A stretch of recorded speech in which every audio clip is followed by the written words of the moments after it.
Hey y'all, welcome back to my channel. My name is Maya and this is Maya Imani Reads. We're getting closer to February, which is of course Black History Month. So I thought it'd be fun to share some book releases by Black authors that will be releasing this Black History Month. These of course are not all of the novels that will be released by Black authors in the month of February. These are just some that I have found and just something to get you started if you're looking for some Black authors to read this upcoming Black History Month. If you're not new here, you already know that I really enjoy reading books by Black authors, and so I'm excited to get my hands on a couple of these, and maybe you will be too after we get into them. So let's do it. The first book I have on my list is The Johnson 4 by Christina Hammonds Reed. This release will be coming out on February 3rd. I actually have not heard of Christina Hammonds Reed before, so I'll have to do some more research and look into her and just see, what other novels she's written. The Johnson 4 is a historical fiction, which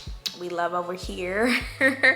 It's also a book talking about family drama, music, and the cover says it's an American ghost story. Now, I personally don't play with ghosts, so I'm not sure that I will be reading this one, but I will give you guys a brief overview of what it's about. A 1960s boy band determined to conquer the music world must contend with the cost of fame and a ghost with a grisly past in this riveting novel from New York Times bestselling author of The Black Kids. See, like I said, I have not heard of Christina Hammonds Reed, so I haven't heard of The Black Kids either. Let me know if y'all have read that one. Odysseus Johnson dreams of musical stardom for his 3 Roman, the rebel more interested in being a teenager than a performer, Rocco, arguably the most talented of the bunch, but different in a way that the world doesn't understand, and dutiful River, the youngest, who dreams of fame just like his dad. Driving back from another failed audition in Detroit, the Johnson boys come upon the ghost of Christmas Jones III. That's a name. A lonely young Black orphan who carries the scars of a horrific past as a minstrel sensation. Desperate for family, Christmas begs the Johnsons to bring him home with them. When Odysseus refuses, Christmas stows away in the family Cadillac. Despite their initial horror, Christmas becomes a part of the Johnson family. Spanning decades, roving from the rapacious music industry and the ravages of Vietnam to the dark corridors of a mental institution and the very plains of the afterlife, The Johnson 4 is epic in scope, and at its beating heart is the unforgettable story of a family trying to find their way back to one another. So yeah, I feel like there's some themes in here that are very interesting to me. I love that the book goes over a large period of time. I love the music elements. I think the incorporation of Vietnam is interesting. It's just the thing with the ghost that's just kind of hanging me up. I'm gonna let y'all read it and y'all let me know what y'all think. This next release is The Exes by Leodora Darlington. This will also be coming out on February 3rd. This book falls in the mystery thriller genre, and I have recently discovered that I really enjoy mystery thriller. Who hasn't wanted to murder an ex? Figuratively, at least. In this explosive debut thriller, a woman's seemingly perfect romantic life is on the verge of collapse as she uncovers a hidden history surfacing dark secrets that have deadly consequences. Oh, yes. Okay, so I've seen some videos on this book in particular, and Natalie, the female main character, she has had a couple of exes who have died. And so in this novel, you're kind of trying to figure out what's going on with that, why her exes keep dying. She also meets this guy, James, and she feels like he's the one. She feels like her luck is finally turning around, and she hopes that he won't wind up dead. They do get married, and it says the harder Natalie tries to be a normal wife, the more upending truths are brought to her door, leaving her unsure of who she really is, and much less what she'll do, leaving her to question whether there is a monster within her or whether there is a villain toying with her from the outside. So yeah, it's like, what's going on with Natalie? Is she having episodes where she's blanking out and she's unaliving people? I'm also like, how does she have multiple exes that are dead and she ain't in jail? Is she that good? Or like it says, is there someone on the outside messing with her? I don't know, very interesting. I am intrigued to see how this unfolds and what goes on with Natalie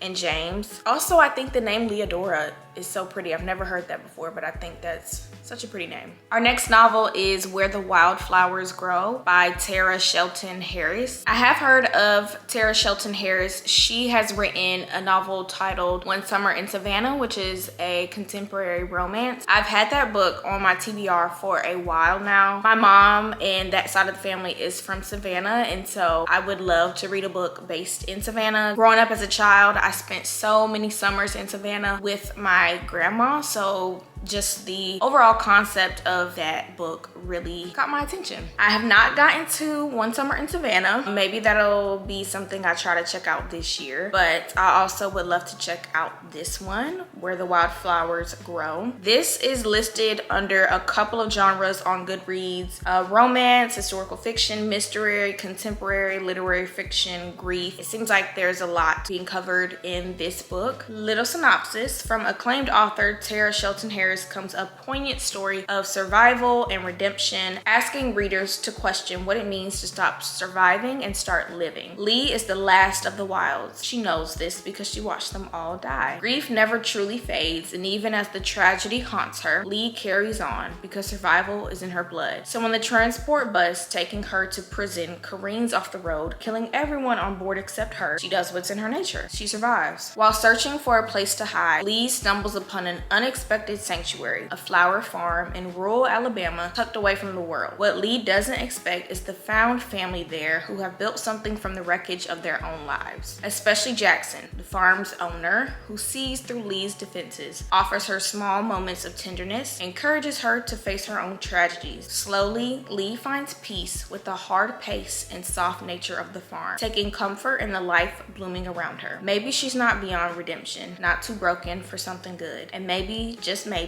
Lee starts to heal. Yeah, it seemed like a lot going on in there. For sure, trigger warnings, because it seems like grief is a very big element in this book, but I love the concepts of just family, dealing with your past, and also that little bit of romance in there. I love when romance is kind of sprinkled into a book. To me, it's just such a nice cherry on top. So yeah, I think I would definitely like to get my hands on this one. This next release is Cleopatra by Sarah El Arifi. This will be releasing on February 24th. I don't know about y'all, but I remember in like late elementary school, early middle school, I had this little obsession with Egypt. Like, I don't know what that was about, but I was just like looking into Egyptian culture. I was watching like shows on National Geographic about Egypt and the mummies and the pharaohs, and also about Cleopatra. So when I saw that this book was releasing in February, the little kid in me was like, oh my gosh, I need to read that. This is of course a historical fiction about the life of Cleopatra. Queen legend Cleopatra tells her own story in this evocative and sensuous historical epic. You know my name, but you do not know me. Your historians call me seductress, but I was always in love's thrall. Your poets sing of my bloodlust, but I was protecting my children. They cannot credit that a mere woman could be powerful, strategic, divinely blessed to rule. Death will silence me no longer.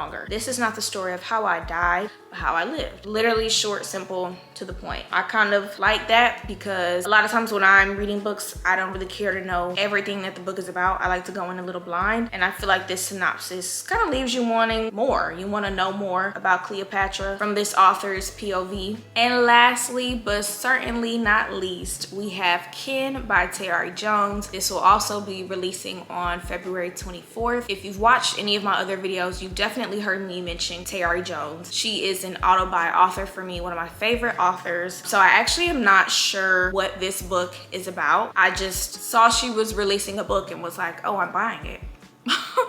I'm reading that. Like, are you kidding me? Tayari Jones is putting out a book. I'll be reading it. So we're about to find out what it's about together. This book is a historical fiction, but also literary fiction. I love the cover of this. I think that it's really pretty, grabs your attention. Like this cover stands out for sure. Tayari Jones has written an unforgettable novel that sparks with wit and intelligence, and deep feeling about two lifelong friends whose worlds converge after many years apart in the face of a devastating tragedy. So Vernice and Annie are two motherless daughters raised in Honeysuckle, Louisiana. They've been best friends and neighbors since early childhood, but they are fated to live starkly different lives. Vernice is raised by a fierce aunt who is determined to give her a stable home in the wake of her mom's death. This says Vernice leaves Atlanta at 18 for Spelman College. I'm a little confused by that because Spelman is in Atlanta, but that's what it says. Vernice leaves Atlanta at 18 for Spelman, where she joins a sisterhood of powerfully connected Black women and marries into an affluent family. Ooh. Annie, abandoned by her dissolute mother as a child and fixated on the idea of finding her and filling the bottomless hole left by her absence, sets off on a journey that will take her into a world of peril and adversity, as well as love and adventure. A novel about mothers and daughters, about friendship and sisterhood, about the complexities of being a woman in the American South. Ken is an exuberant, emotionally rich, unforgettable work from one of the brightest and most irresistible voices in contemporary fiction. That sounds so freaking good. I'm so excited to read this book. I love that it says a novel about mothers and daughters. I am a soon-to-be mom and I'll be having a daughter myself, so that really connects with me. Tayari Jones went to Spelman. I also went to Spelman, so I love that that is included in the book because Spelman is definitely a place where sisterhood is formed, and you know, you just grow so much as a Black woman at Spelman. Overall, I just always love Tayari's writing. It's very relatable to me. I always connect to it in some way when I read it, so I'm just so excited to get into this one. And those are some of the books on my radar this Black History Month. Let me know if you guys are interested in any of these or any books that you may be reading this Black History Month. Thanks so much for watching, and I will see y'all in my next one.